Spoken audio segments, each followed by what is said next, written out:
Nation. I was waiting on our arcade. You Squad. I was like, hey, somebody's missing.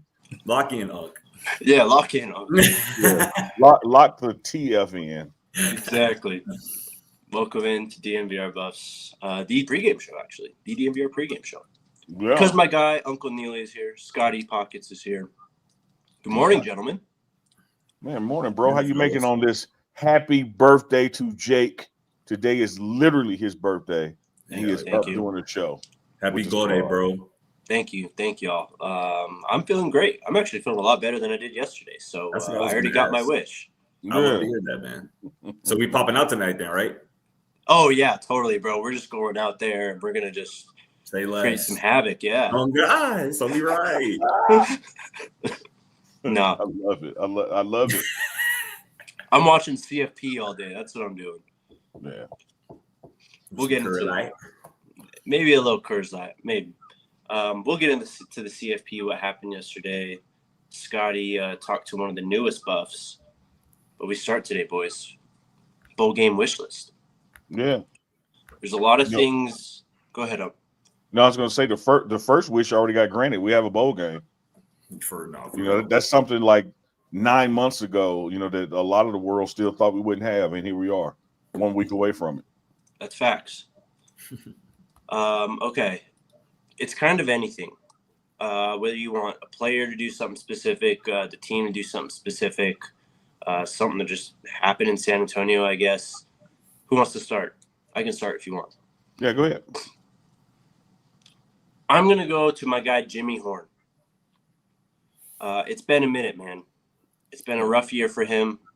It hasn't really shaped out, the way that anyone's wanted to this year for Jimmy Horn. Obviously, just the injury. And then, really, after the North Dakota State game, we just haven't seen a big Jimmy game. So give me just a big Jimmy game. In specifics, let's say 5 receptions, 100+ yards, at least 1 touchdown. I love that. I love that. I hope Jimmy gets that. I hope you get that for your birthday as well next week. Jimmy is overdue. He's been out with nursing an injury this week at practice.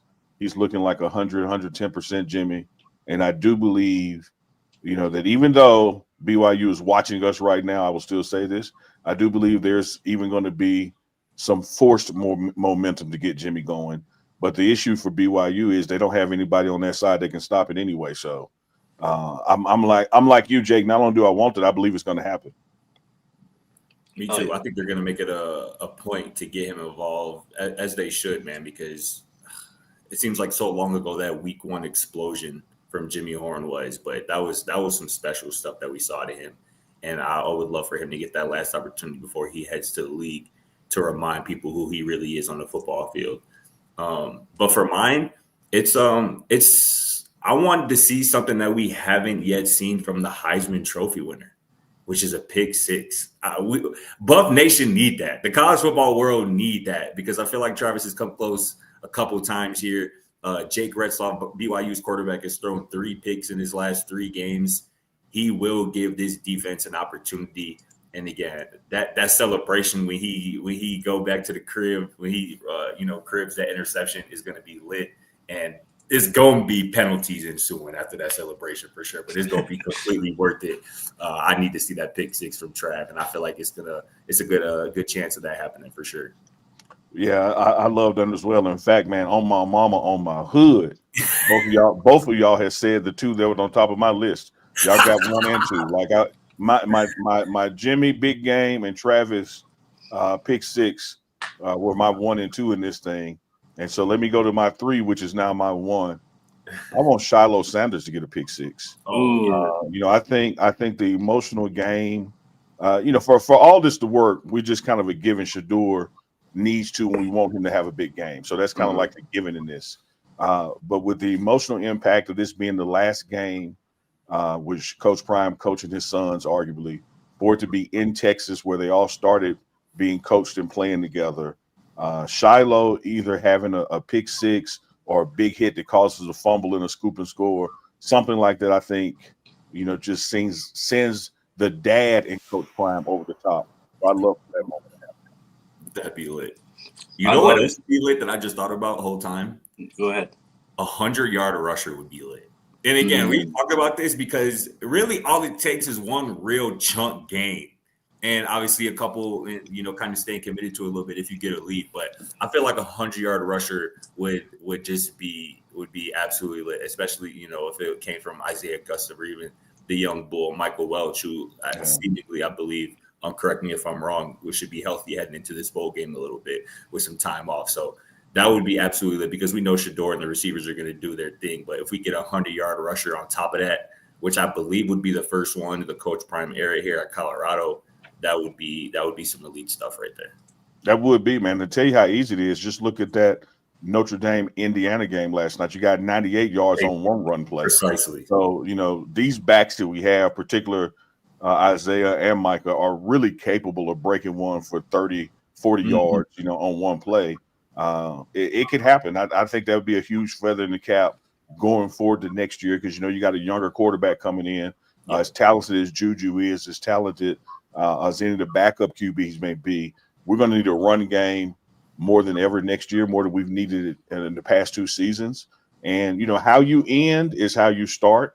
And, we've all skipped over wishing for a win because I think, again, like Shador having a big game, that's just a given. We all want to win it. Right. But that just would set the tone for going forward if we had a back that got over 100 yards. I love that one, Scotty Deep Pockets. Yeah, and it's important because Coach Prime has talked about this, I think, recently. He was like, that stuff can carry over into the next season, whether you perform terribly or you handle your business in the bowl game. That could definitely bleed into next season. We saw it with Oklahoma State where they were in the Big 12 championship game last year against Texas, returned the most production in all of college football. Then they're 85+% of their production from last year.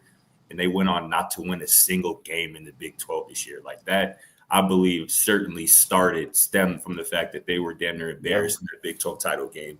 And that stuff matters. Florida State and the ACC as well. Like it all started. If you go back and look at, well, damn, where did we take the wrong turn at Albuquerque? It's just that bowl game is where it started, and they've just been off track ever since. Hell yeah. What you got, Jake? I'm going to go to the uniform side of things.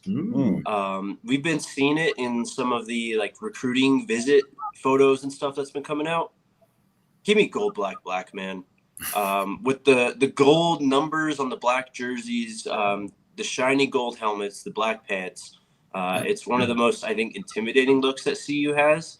It's a classic look, and I just love to see it in the new shine with all the Coach Prime stuff. So give me gold, black. It's a mood, and it's I don't know. It's like wearing your black Air Force Ones. You're coming here to put business down on someone. So that's what I want to see. Black Air Force Ones with a single Newport behind your ear. Yeah. That means somebody's getting their ass kicked today. Somebody up to no good. Jake, you want the Black Force energy. That's hilarious. Absolutely. We got to end on a high note, bro. True. Yeah. I mean, I stopped. This is obvious, but BTA, right? One more BTA performance from this team. That's kind of what I'm getting at because those games are just a different level of fun. And we know that this team has the talent to, put a ton of points on teams like BYU. And we've just been wanting to see this matchup all year, ever since BYU is sitting at the top of the Big 12 earlier in the season. So, well, when you talk about that BTA, I think that BTA starts with not only stopping the run, but also getting to the quarterback. And that brings me to my second wish on the bowl game wish list. And I'll put 2 guys together for this. I want to see the block bully as well as BJ Green get about 2 sacks apiece. I would love to see them, justify the invites that they've been getting to the postseason, observation bowls, if you want to call them, as you're going into the combines and the pro days, and then they're about to draft. I would love to see BJ Green and Chidoze, who's playing just 3 hours from Houston. So you can expect a big Houston crowd there. We'd love to see those 2 get off on the way out. Love it. I was just going back to that BTA thing you talked about, what that would start with. But what BTA ends with is what I really need in that video. That's the video of RK up in the stands with that belt. That belt in hand. I need that video like I need air next weekend. No lie. But I love all of those. Let me just add one more to just made me think about video that surfaced yesterday of our guy, the young coach, Corey Phillips, director of player personnel. I believe it was on either Well Off or Reach the People, but he was in the camera with Colton Hood. He said, hey, I'm calling it right now. Future Thorpe winner right here. And I would love to see Colton Hood or DJ McKinney, one of the guys who are expected to take that kind of leap up to, cornerback one with Travis leaving and whatnot. I would love to see one of those guys make a splash play, whether that's an interception, a big hit on the football to force a fumble. And obviously we know what can happen if Colton Hood gets the ball in his hands. Something explosive is typically about to happen. But I would love to see one of those guys, Colton Hood in particular, to kind of put their stamp on this game, as a sign that I'm him coming next season. You're gonna have to worry and know about me for sure. That'd be dope. Yeah. Love it. Yeah, Birthday boy? All right, I'll go again. With Nakai being in the portal and not playing, give me either, Jay West or Gant, whoever it is filling in at linebacker, to just have a solid game. Yeah. Specifically, if it's Jay West, again, that's just a momentum thing going into this next season. They already got one new linebacker. I wouldn't be surprised if they go get a handful more. You got Mantrez Walker coming in too. But if Jay West has a big game, I think that's just very encouraging for this linebacking core moving forward. You end on a high note. It's another contributor at that position for the season, but it's another guy next year that you can kind of look at and say he's going to have a big season. I think people sleeping on Jalen Wester. I ain't gonna lie. Yeah, I like that, Jake and Scotty, what you were wishing for, Jake and Scotty, on the sleeping on. And I can tell you that, in those team meetings when Coach Hart gets up and gives the linebacker grades, like there's a lot of mentioning of Jay Wester and his not only actual talent, but the potential, just as a younger player has to nail some things down. And what a wonderful opportunity this bowl game will be for him experience-wise, while the lights are bright, to really step into some of the things he's been coached up on and put them in the action. And frankly, with that depletion there going into this game, as far as what we've been able to enjoy the past couple of weeks or this entire season, we need him or Gann or somebody to step up. Like, for all these things we're talking about to come true, the linebacker play, we can't get Travis a pick six, Scotty, if the linebackers aren't playing well. Facts. They're just going to be running the ball instead of throwing the ball, so some of these things are just so intertwined that I think you're spot on, Jake. We got to have great linebacker play. Yep. Yeah, I think I'm gonna go emotion again. Fanfare of a bowl game. I wish for so much BTA that somewhere in mid fourth quarter, on offense and defense respectively, all the guys that are leaving get pulled from the game and get some kind of ovation from the crowd. And the newer guys get to go in and get to kind of prelim what we can have next year. But that emotional moment of not having to have, whether it's Shadur on offense or Shane Cokes on defense, to not have to have a guy out there, mid to late fourth quarter, where we can bring them off the field, and make a point of emphasis about, hey, clap for them. I would love to see that happen, but that doesn't happen without BTA. Yeah. Excellent. I think that's the best one so far. That would be dream scenario, because that means that you handled your business 3-4 quarters prior, and that means all those guys. A Travis standing ovation to Shador with Coach Prime embracing them coming off the field. That would be a dream moment for sure. I would love to see that. And I appreciate the shout out on that being the best one, but I love what you just sparked something in my mind. Travis gets two. He gets to come off the field as a receiver, and he gets to come off as a cornerback. Oh man, let's go. Facts. I would just add one more, because our boy Mata, man, was being talked about, man, early in the season, and he just internalized it and bounced back, tied a Colorado record for 10 straight made field goals this season in this regular season finale. I think one more made field goal would obviously have him alone at that CU record. I would love to see him not going through the uprights again and kind of have that moment to be talked about as one of the most consistent players on the team here this season. He deserves that. Yeah. Such And Scotty. excellent one. And as much as I want the same for Mate, I'm with Coach Prime. Let's let him get an extra point in, because hopefully we can be like Kansas and not damn punt at all. Yes. We're just running it up. Actually, that just made me think about too. Last week at the Heisman, I believe it was the day before the Heisman when Travis was talking to us, and he was asked about kicking and whatnot. And he said, I don't know if at practice Travis has actually been trying to do this, but he said he was going to try to do it in practice so Coach Prime can see it in practice and maybe put it out there or in the game to kick extra point or something. That'd be dope as well. Well, I have not seen him do it this week in practice, but there have been numerous times in practices, whether it was at Jackson State or here, Travis absolutely can kick the ball. And not only can he kick the ball, he can stand at the 50-yard line and throw the ball out the back of the end zone. That's ridiculous. Okay, I'll do one more then. And it's kind of around Travis, but it's something we saw last year in the last game against Utah. Give me like an awesome, successful trick play. I don't care what it is. If Travis like throws a touchdown pass, do you know how incredible that would be?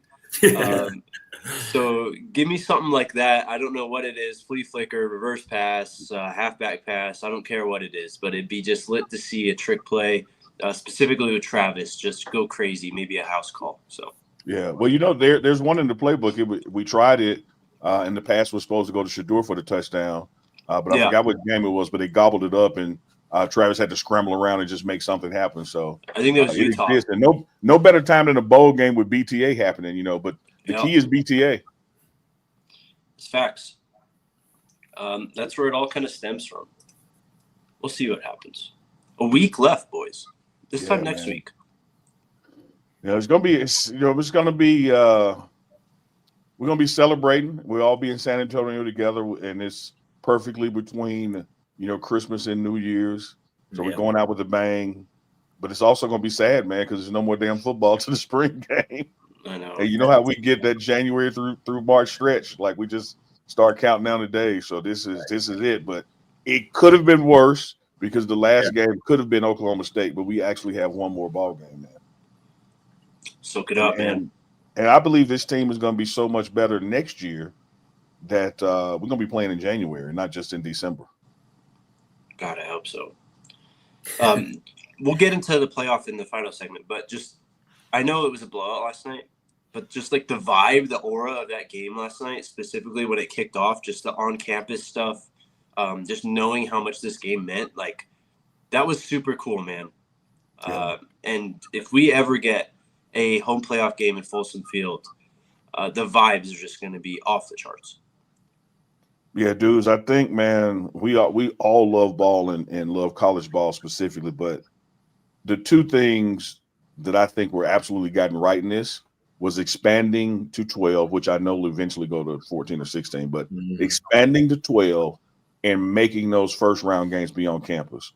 I think that as we look back, get 20 years down the road and look back on history, that decision was going to be one of those things that's like the forward pass. It just changed the game because the ability to not only have a playoff in college, but to host it on your campus is such a big reward, a carrot on the stick as you're going through the season, to secure that and to see that atmosphere. And I can't wait to see it. Like RK was saying on the live show yesterday, we're going to get to see this at other venues and the difference, but yet what they all have in common, which is that love of the game. So, and this is, I'll wait till we get to it on the segment, but I'm also do it here now.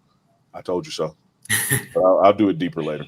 Let me play contrarian a little bit with this college football playoff thing first. Do it. I love it. Because, and I saw some people talk about this, like, was last night's game really necessary in terms of determining a national champion? I don't think so. No. And it's like, why is it being lumped in as a playoff game then? Like, neither of those teams are national champion contenders. Well, let me tell you why. And why it's a money grab. Like, let's be for real about what this college football playoff is and extending it to 12 teams. That's really what this is about. This was never about trying to find a real, true, the best champion, because neither of those teams are it. And all we just watched was a glorified bowl game. That's really all that was last night. And it wasn't even competitive, which made it even worse. So I don't know. I hope and think there will be some good playoff games this weekend, but last night wasn't it, and I wasn't super impressed. I ain't gonna lie. All right, so we're gonna how we say you can't picture Dewar and Travis. We're gonna go to the given. We're gonna give a given in this. The given is this is all about money. This is all about TV revenue. We're going to agree with that. Right. But here's why I love it. And as salient as your points are, I love what you said, Scotty. I can't even counter it. I'm just adding this in. Now you got to shut up. Because in the past, when people were left out, they sit there and say stuff like, well, if we would have been in, all right, now your ass is in. You see what happens. Now we know that Indiana didn't play nobody all year. Yeah. But and then here's why it also matters on the back end of that. I shut you up on the front end, and here's what's going to eventually happen in the next 4 to 12 years. You're going to have a Cinderella story. It's just like the hope so. The March Madness. Yeah. The hope for a 1 beating a 16 is where the magic is. Now you could easily say, "Man, why are we playing this damn game?" Like we know what Georgetown is going to do to Mississippi Valley. But the year that Mississippi Valley had the lead on Duke and almost won the game, it's like we got to do this. If we're going to have a tournament /playoff / shut the people up who would have been left out in the past, you're going to have bad games like you had last night. That's a given. But one day you're going to be like, "Damn, man, they did it. They did Fair it." Enough. Yeah. So. I love the shut up factor more than anything for me, though. True, same. Because especially when Signetti was talking big mess before the game, and then to go out there and do his save it, just crazy. Save it. I hate I missed that. Can't wait to get in it. Save it. Let's take our first break, and then we'll get into Scotty's conversation with Zach Adkins, new tight end here at Colorado. Shout out to the homies over at Toyota. Man, I love my Toyota. I love Arcade's Toyota, man. Is what I would say if I owned a Toyota. But I have the pleasure of riding in Arcade's luxurious, smooth, excellent Toyota.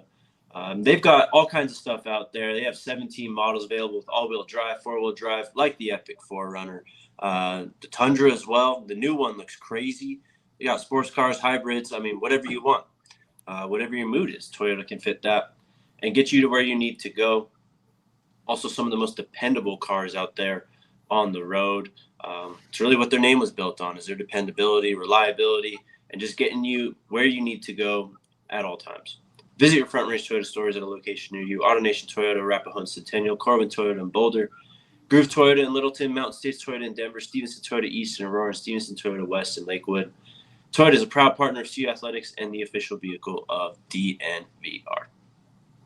Also, shout out to the homies over at Sleeper. It's fantasy football playoff time. Yeah. And if you're not on Sleeper, you're just playing fantasy football wrong. I don't know what else to tell you. It's the deepest, most customizable fantasy football app out there. Even if you're on another platform right now and you've been thinking about it, you've seen your friends play on Sleeper and you go, man, that does look cool. I kind of want to switch over there. Well, you can easily do that and import all your league history, stats, all that cool stuff. So, what we build our fantasy leagues on, it's about the people we play with, right? Bragging rights. Yep. You can bring that over to you with Sleeper. Also, check out Sleeper Picks.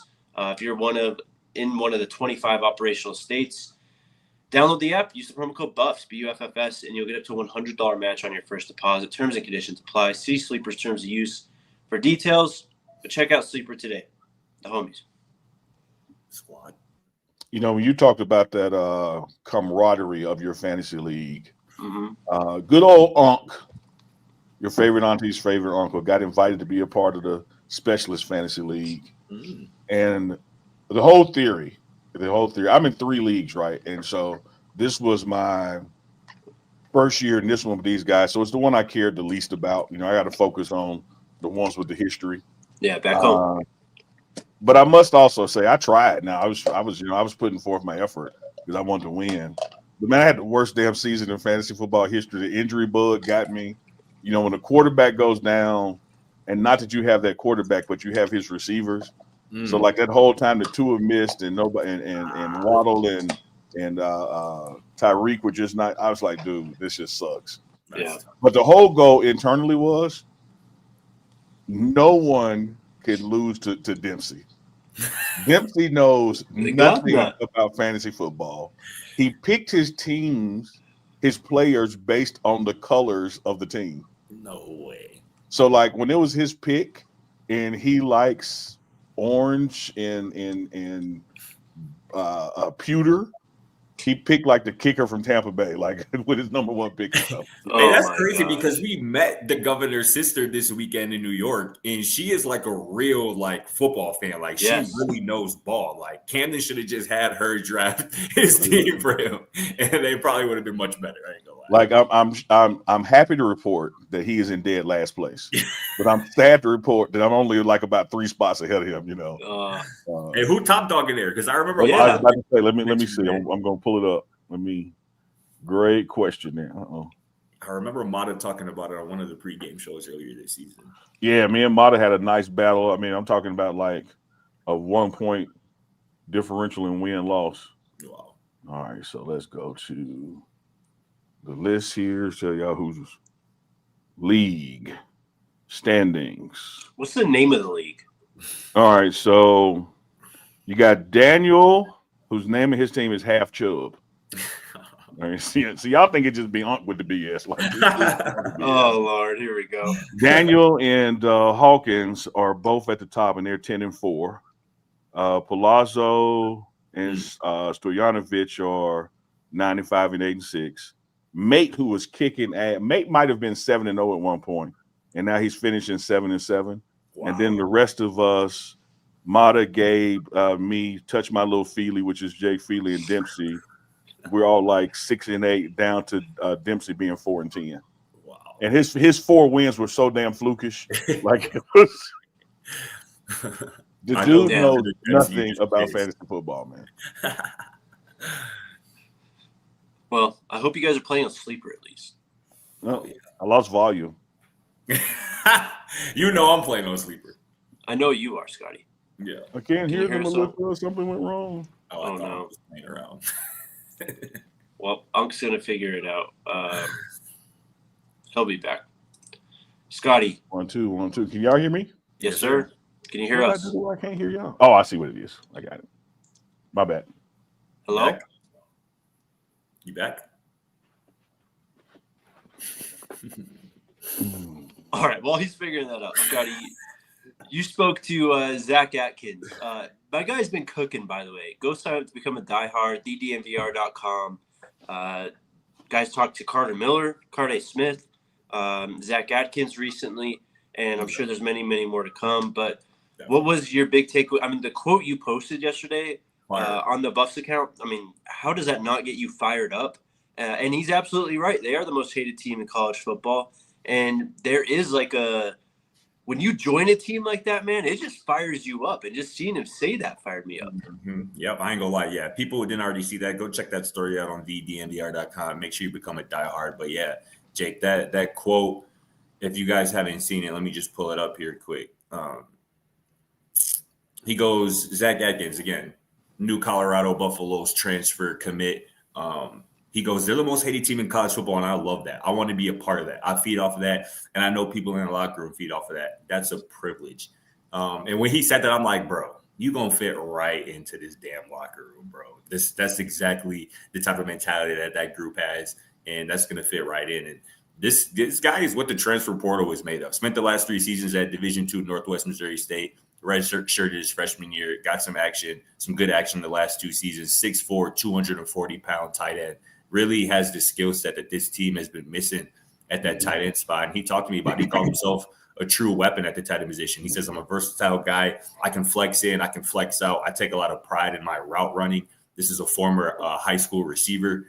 So he has the route running chops, the pass catching chops, and he can also put his hand in the dirt and obviously move guys, off the point of attack at the line of scrimmage as well. So this is a guy, again, very highly sought after when he entered the transfer portal. Offers from LSU, Ole Miss, Arkansas, Illinois, North Carolina, South Carolina. He chose the Buffs, though, really just because of the opportunity, in the tight end room. And this is another quote that stood out to me. He goes, obviously they're losing Travis and some playmakers, and they're going to have to be a more balanced team. They're going to have to run the ball more and use more 11 personnel. I just felt like it was an opportunity that I couldn't pass up.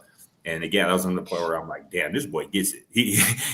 He knows his offense is going to be putting the ball in there 40 times a game like it did, this year with all those talented receivers. Are going to be more 11, 12 personnel with 1, 2 tight ends on the field. And he, to me, seems like the perfect guy to fill that role. Again, whether it's a run or a pass situation, he can get the job done. He has the size. He has the experience. So it was a fun interview. It was dope getting to know him. Go check that out on the DNVR.com. But I'm excited for Zach Atkins in this offense in 2025.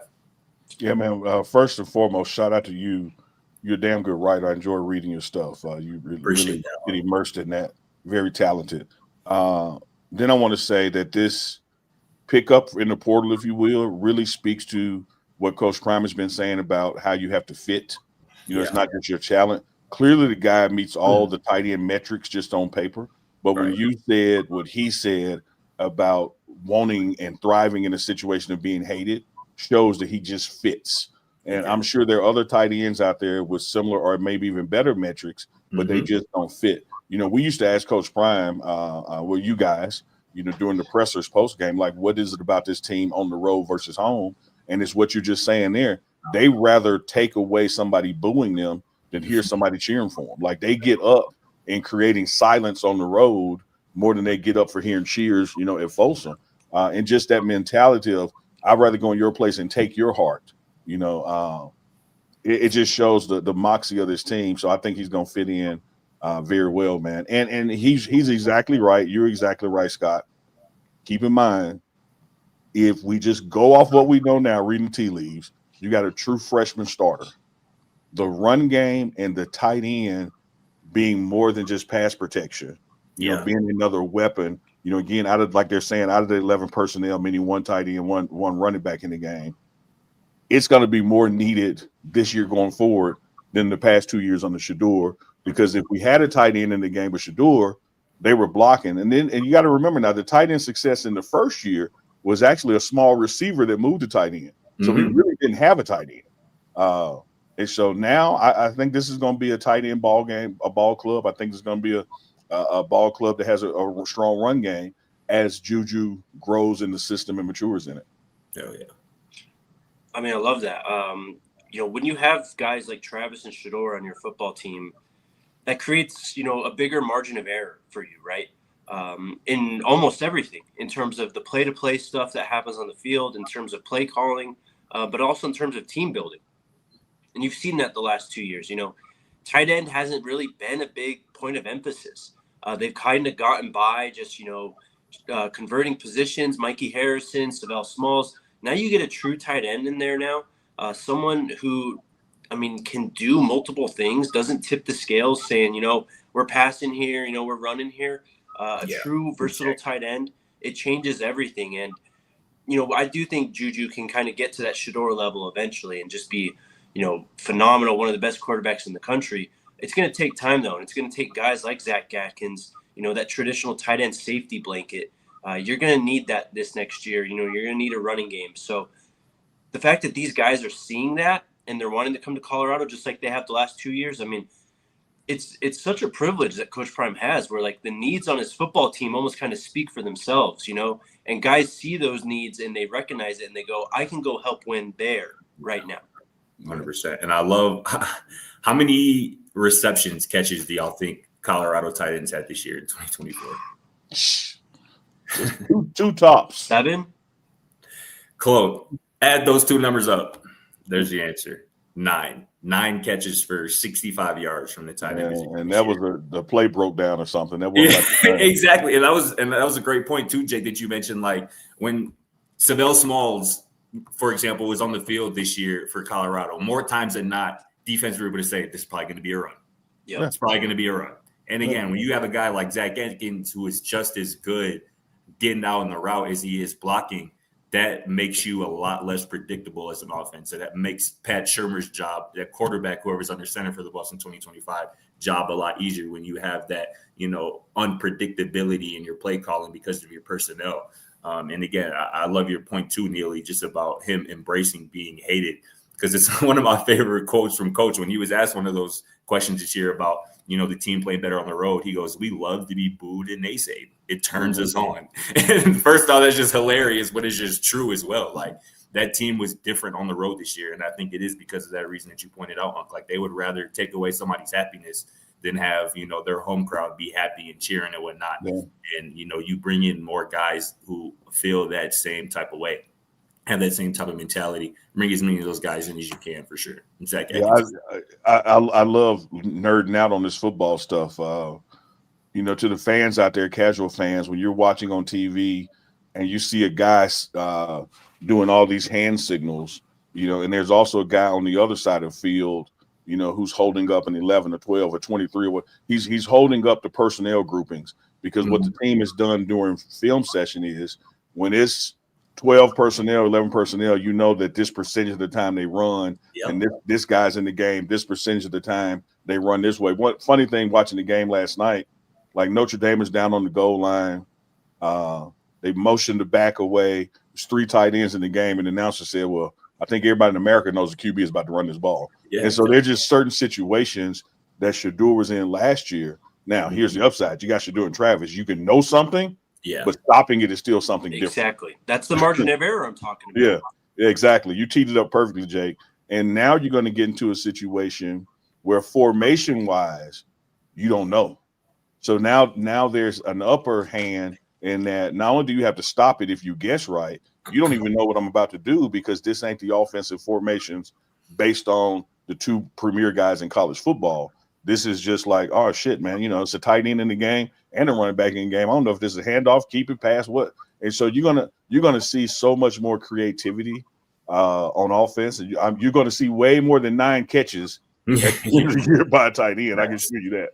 Facts. I don't know how in the hell I never noticed that sign behind you.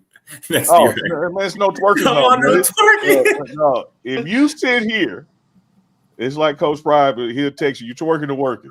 If you sit here, this is the work zone, baby. There's no twerking right here. No twerking allowed. You go around the corner, back there, you can twerk, but right here, no twerking. Classic. We working. No twerk zone. And the fact that they make signs like that is what got me. I know. Yeah, where'd you get that from? Dude, Amazon has everything. So I'm literally sitting in coach's office one day, and he hit me with the no twerking. Are you gonna work or twerk today? And I pulled up the phone, I typed in no twerking sign, and Amazon popped up, and they got some that are 20 by 23. I said, I can't get one that big. Just need a subtle reminder. Yeah, I just need a subtle reminder. We're gonna work today, not twerk. Crazy. And y'all saw at the presser when he'll tell Sam, myself, or Darius to post something to his Instagram or do a tweet for him. If he doesn't have like something posted in the morning, he'll text you say, "Hey, you ghosting the posting."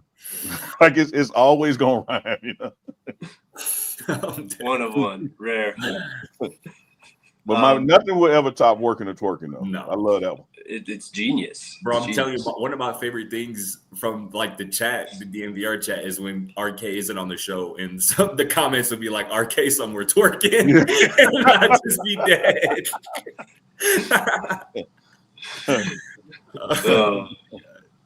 One of the best bits to come out of CU football, I think, is working and twerking. Oh my God, it is like I don't think how many times I hear it. It's like I'm 53 and I hear somebody fart, I laugh. I don't care how many times I hear him say working and twerking, I laugh. It's just the funniest shit ever, man. Not be funny. Oh boy! All right, let's take our next break. Then we'll. Hey, I will say this before the break, because I want to forget it. Working and twerking is up there, but emergency pod is catching up. I just want to point that out. It's quickly rising up the ranks. You should do an emergency pod later with me, Unc. We should definitely do it. We should definitely. Oh yeah. Set it up for tonight, Scotty Pockets, because I know when you're with him, you're gonna know when Jake has gone into my God. mode, and that's when we go live right then. Oh boy, we're flying too close to the sun here. All right, shout out Elevations Credit Union with the sexiest credit card in the game, where you can directly contribute to Colorado football's success. Every swipe with the Elevations Go Buffs Visa Rewards card, they donate 2 cents to the CU student athletes through NIL. Again, you can directly contribute to Colorado student athletes by opening up a Go Buffs Visa Signature Rewards card with our friends over at Elevations Credit Union. You also get 3% cash back on CU tickets and merch at select CU merchants, 2% cash back on restaurants, gas, streaming, and phone plans, 1% cash back on daily spending. Elevations Credit Union, been doing it since 1952. They're Colorado through and through. Go check them out. Again, the Go Buffs Visa Signature Rewards Card, the only official credit card of CU Athletics, only at Elevations Credit Union. Visit buffscreditcard.com to apply and see full card benefits and details. Also, shout out to our friends over at Breckenridge Brewery, the homies. We went to the farmhouse on Tuesday. That place is awesome. If you're ever in Colorado and you have some time, you want to check out a local Colorado brewery, go check out our friends over at Breckenridge Brewery at the farmhouse. It's down there in Littleton. It's like a 15-20 minute drive from Denver. It's a straight shot south down I-25 basically. The food out there is awesome. You get to try, of course, all their great beers, but they even have some special beers that they just make out there at the farmhouse where they brew everything. So go check them out. And you can find Breckenridge Brewery wherever you are. Come to the DMVR bar, but also just use the beer locator at www.breckbrew.com, and you can find all their great brews near you. Alrighty, boys. Love it. Hell yeah. We got a new punter, Mate 2.0. Yeah. His name is Damon Greaves from Bustleton, Australia, mate. Yeah, was part of a phone call with Mate 2.0, and you would have sworn you were talking to Mate, the original Mate. Like they sound exactly alike. It's going to sound stereotypical, but like they're the same person. And there's some working room on the nickname. There's second Mate is so easy, but you don't want to, make him like he's an underling or something. But Coach Prime did tell him that, Mate sits right next to me in the team meetings, and that'll be your seat, going forward. So just, get ready for a fun ride. Hell of a punter, man. We didn't get to see him in action. That's crazy. We didn't get to see him not one time, but when you're looking at stats, what an addition to the team. And you can tell in the conversation that the personality is there too. So we're changing mates. Yeah. I love how the positions of need are being addressed early and often. Like, obviously we knew special teams, in particular the kicking game this year, minus probably field goals and extra points was a bit of an issue in terms of kickoffs, in terms of, even punts at sometimes. But, you bring in a Buck Buchanan from Louisiana Tech, who absolutely has a cannon of a leg, hit 255-plus yard field goals this season at LA Tech. You bring in Mate 2.0 from Kansas, who has been, starting punter for the Jayhawks the last 2 years, has documented production and productivity. And also you bring in a guy from the high school ranks as well, who can do, a bit of both in terms of kicking and punting to really, kind of add to that room. This recruiting staff is getting it done, man, all levels, all phases of the game.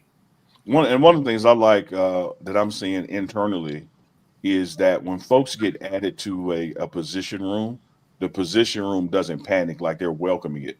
And you'll see like the Matas or the Gerlachs or whoever reaching out to the guys who have been signed to literally take your job. And it's like, come on, let's compete.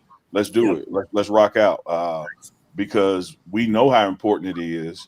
If we didn't know before last year, we learned this season, kick the ball into the end zone out the back of it. And you mitigate a lot of damn problems. There were times, I think we were at Texas Tech, Lubbock, the season is running together in my mind, where we get a big stop to get back in the game and then kick it off. And hell, they run the ball 60 yards, when if we kicked it in the end zone, you wouldn't have that. Yeah. So I think that room has upgraded, and I'm looking forward to this spring competition to see who emerges come August ball. But these guys love competing, man, and hats off to them. Most people in the workforce of America, you ain't finna train your replacement. You don't want competition. You want this. This is my job. What the hell is he doing here? But in this program, they want to compete and want to be uplifted.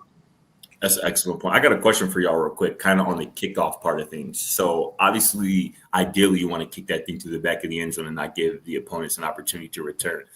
But There are a lot of times, and it happened in Colorado kickoff unit this year a handful of times, where if you allow a return and you put pads on a returner and you get a big hit, like that can be a momentum kind of swinging play from your kickoff unit. Does that not outweigh the risk of a return? So like with this specific team last year, I think the risk reward was skewed to kick it out the back of the end zone because we weren't as great as we needed to be on covering.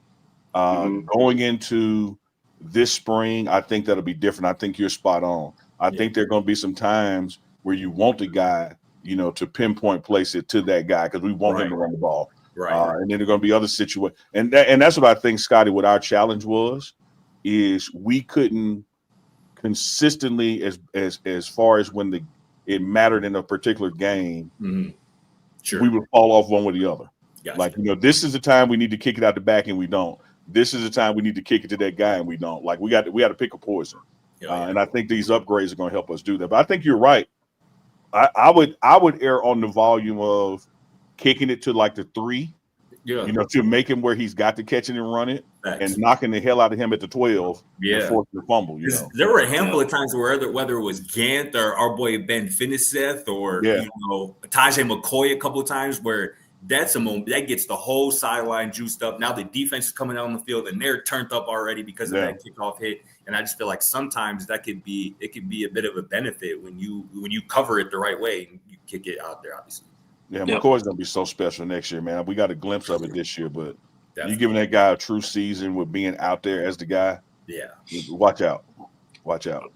I mean, my answer is the same as Unc. It's 50-50 kind of. It's dependent on situation. I mean, SMU lost the ACC title game because they weren't able to kick the ball out of the back of the end zone. Clemson had a big return to like the 35, 40-yard line.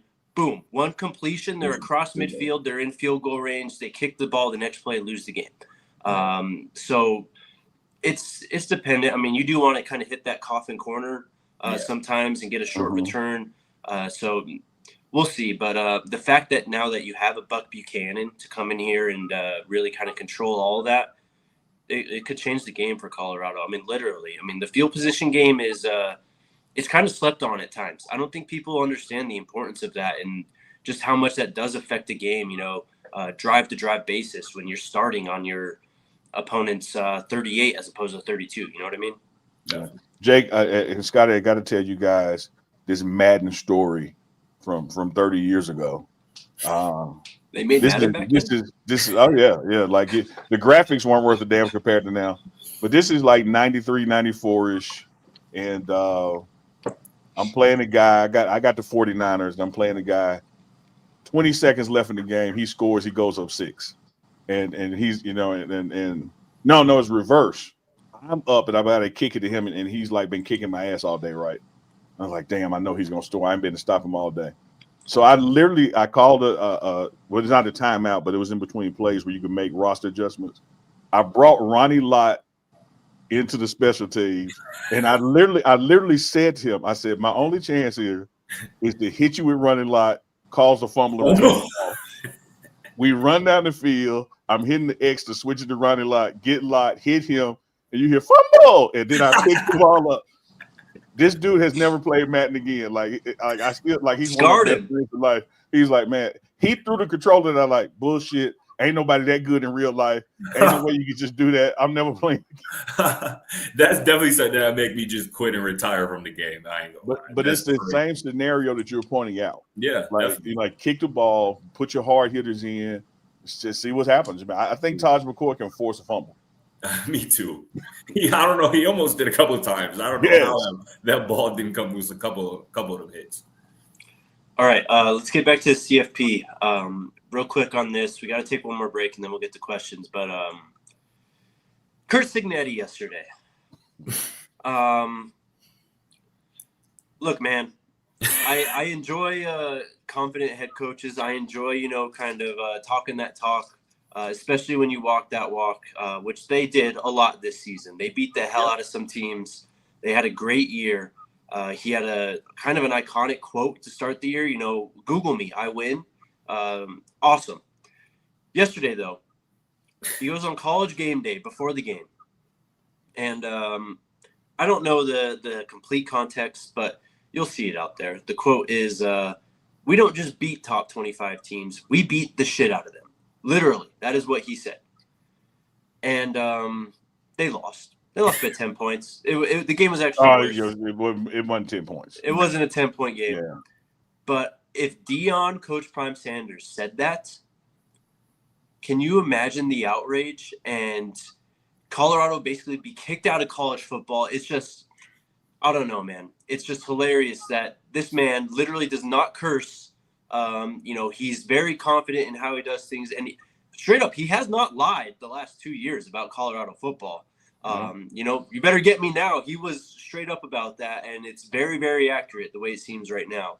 There's a race aspect, I think, to this too when it comes to Coach Prime and all that. But I don't know, man. It rubs me the wrong way to see, when Coach Prime does anything, and it's always clown show, dunk on Coach Prime and all this stuff.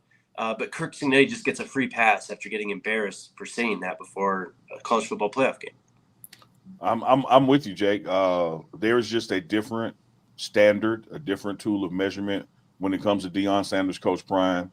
You see other coaches can say things and navigate in certain ways that we know for a fact if he did, the walls would come tumbling down. And I appreciate you, as a white guy who can sit there and acknowledge that there's a racial aspect to that. It certainly is. And that permeates outside of football. It's in other areas of life where there are different rules for different people.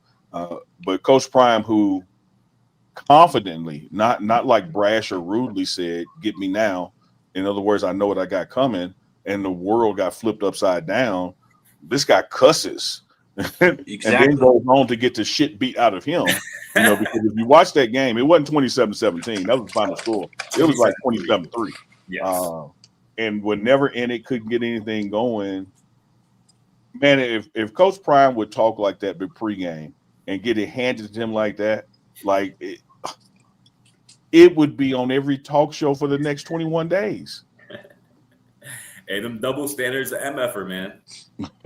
Y'all know how I go, man. And I thought it was funny too. The guest picker yesterday for game day, Shane Gillis, the comedian, said it perfectly right after Cignetti left the set. He was like, "That man really just left his team in the locker room to go get up here on the camera and say that foolishness, and then go back out there on the field and get mollywopped in the first 12-team college football playoff game on national television. Like, you can't draw it up worse than that." And again, I don't even want to imagine what the narratives would be, the tweets that I would have had to have read if that was Deion Sanders in that situation. But it would have never been, because Coach Prime would never say nothing. Never. Nothing like that, but yet he still talked about and thought about it as somebody who would do/say something like that. And again, it just comes back to double standards and obviously the racial component that's at play here in terms of college football. And it is what it is. But it's just I just found it truly comical, because every once in a while, like, you got to be humble when you talk like that. And again, I laughed at the "Google me, I'll win" quote early in the season. Like, you kind of laughed that off. Like, that's like, haha, whatever. But again, to come, that's just something you just wait till after the game to talk your mess, right? Don't do it an hour or two before, because especially today, the receipts are going to be on fire. Receipt Street as well. When are people going to learn from Receipt Street? There's a reason we do that after the game as opposed to before. And let me say this about Coach Cignetti and what he said as it relates to Coach Prime.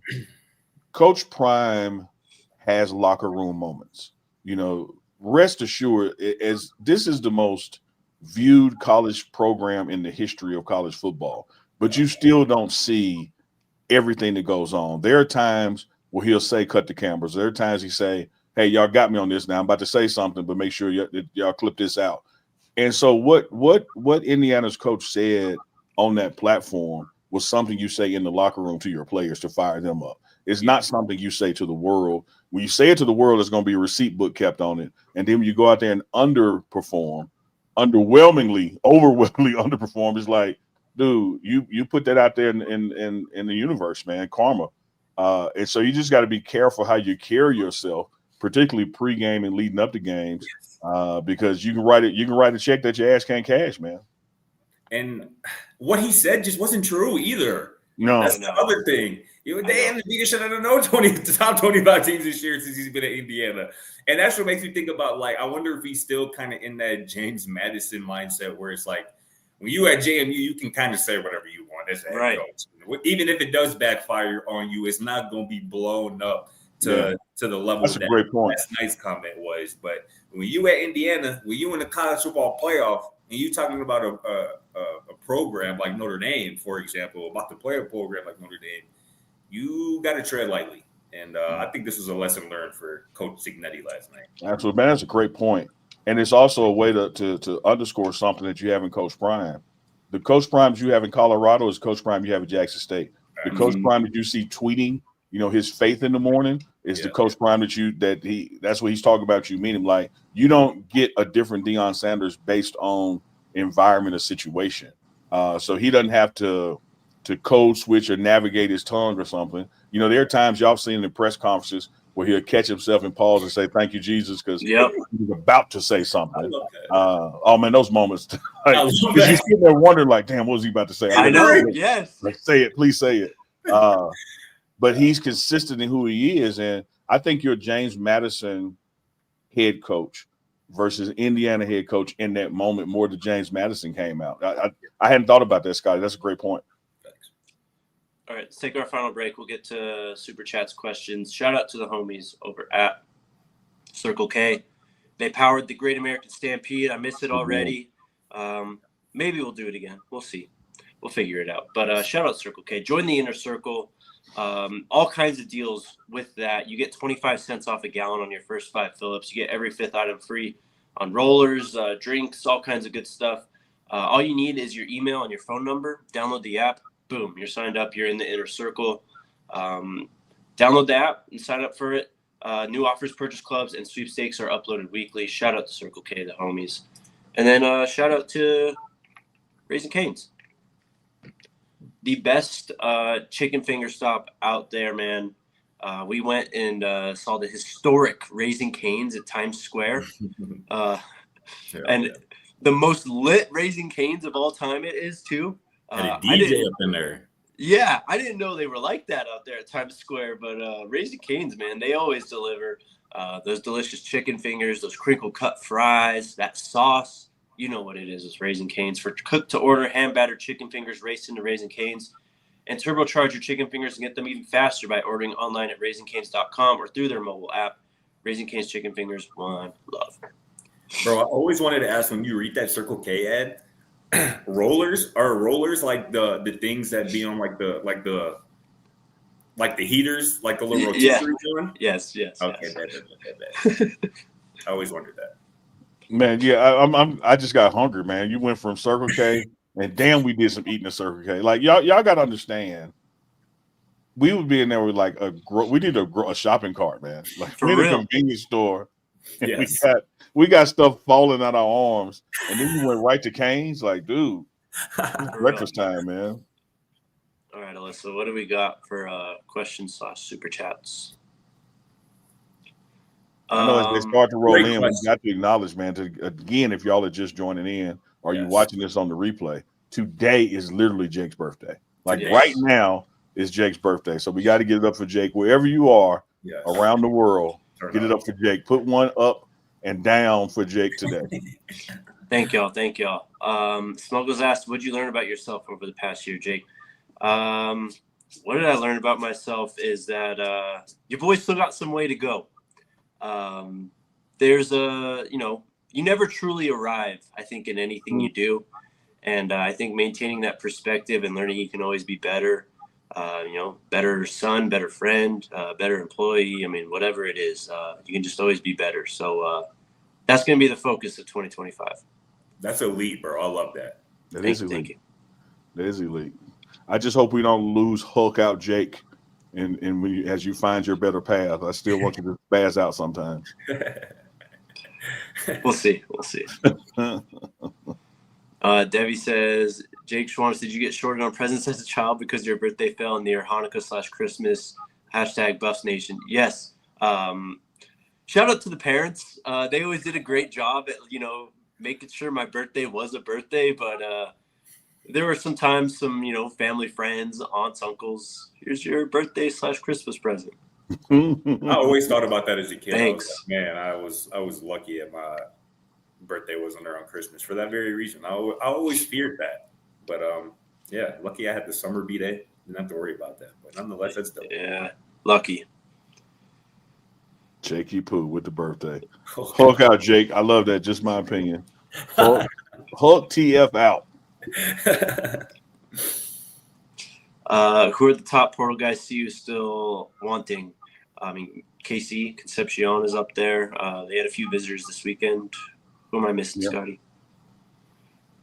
They're still having that the Tulsa transfer receiver who committed to Utah. Yes. He's still visiting Colorado. So yeah, I mean, receiver, DB. Got a receiver coming in this weekend. Here's the other thing. Two things I want to point out about this portal. I know everybody out there is football knowledgeable, so this is just to underscore it. One, there's going to be more and more of this as these ball games end.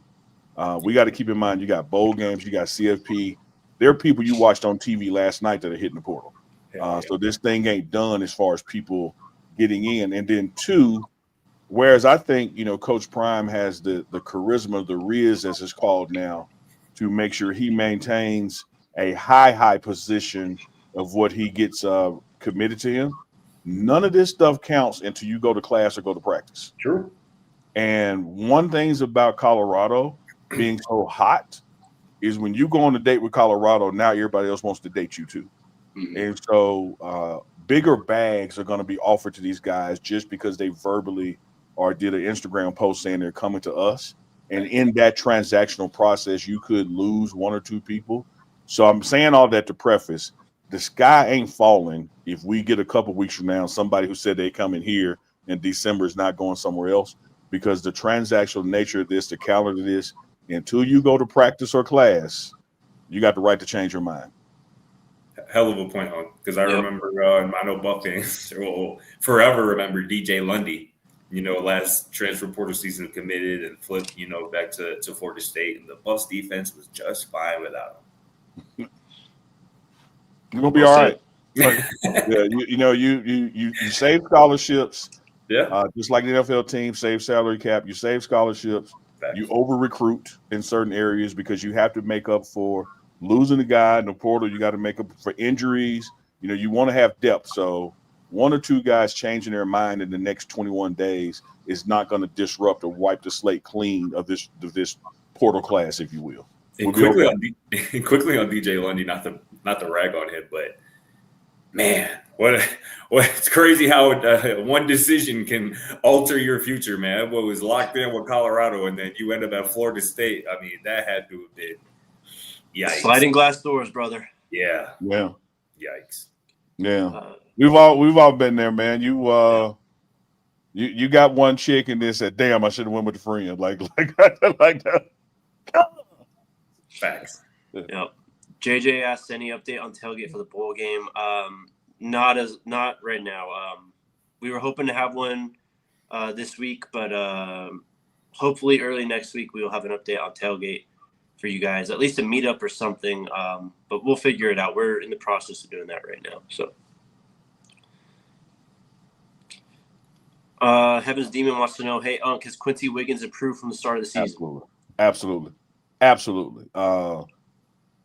And again, he's one of those metric guys too. When you look at his build, when you look at the frame, the measurements on paper, once he cleans up some technique stuff, and let me say this before somebody thinks that's a negative, just like Jake talked about his birthday and next year life, we all got technique stuff to clean up.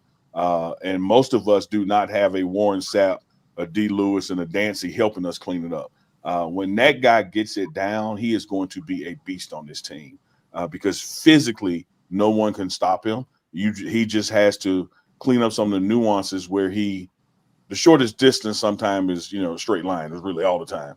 And so you don't want to go around this way when you can just go this way, so to speak. But he is being coached up, man. hell of an athlete. Just totally looking forward to the impact you'll see. And he's one of the guys I actually think you're going to see some action in the bowl game. I think you're going to see a glimpse of the future, in the bowl game without it getting to that BTA where we're just putting in guys. I think he'll be in the mix early. And I feel like people forget he came to Colorado with 3 years of eligibility left. Like, yeah. He's still a young guy who has plenty to learn and plenty to build upon. And, I feel like another year, Sapp and D-Lou going to get him right. I wouldn't worry too much about it. Well said, Scotty. That's exactly what it's been. He was not, underutilized because of some deficiencies on his end. It was an experience and seniority thing. You have some guys like a Chidozie coming in and Coates coming in. It's like when you start to fill out the defense and the linebackers behind them, it's like, okay, you can put in a guy we're developing right now, or you can put in guys that have developed right now and let him learn from them. So this will be his year.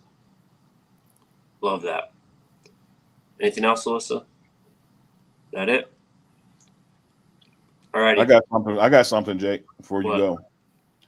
Not only do I value and appreciate our friendship, it has been a pleasure getting to know you. Can't do nothing but wish you a happy birthday and many more. There's no way I'm going to sit here and challenge the audience to get one up and down for your birthday, but I'm not willing to do it. So for my man, Jake, right here. Oh, wow. What a legend, bro. Thank you. Get some straight laws. Put some hair in it. Crazy. Unreal. Happy birthday, Jake. That shot was for you. You're a legend, brother. Thank you. Thank y'all. I mean, to you two, to RK, to Lissy Poo, to the chat, man. The love has been real today. So thank y'all. To better and bigger things in the next year, which I truly believe are on the horizon for all of us. So I'm excited, man. Love y'all. Appreciate y'all. Happy birthday, bro. Love you, bro, man. Have a great day, bro. Let's do it, bro. Let's make 2025, bro, that year. Yes, sir. Let's get after it. Let's make 2025 laugh at 2024. Like, you thought that was success. Thanks. Watch this. Hell yeah. Straight up. All right. That's it. We'll be back on Monday. At least Scotty and I will be, or we'll figure. It's a weird week. We got Christmas and bowl game travel and just all kinds of stuff. There will be 5 shows next week. I can tell you that. But stay tuned. And we will see you very soon. We'll see you in San Antonio, my man. Yes, sir. Looking forward to it. Can't wait. Let's go Buffs. Let's go Buffs, baby. We all silly like the mayor.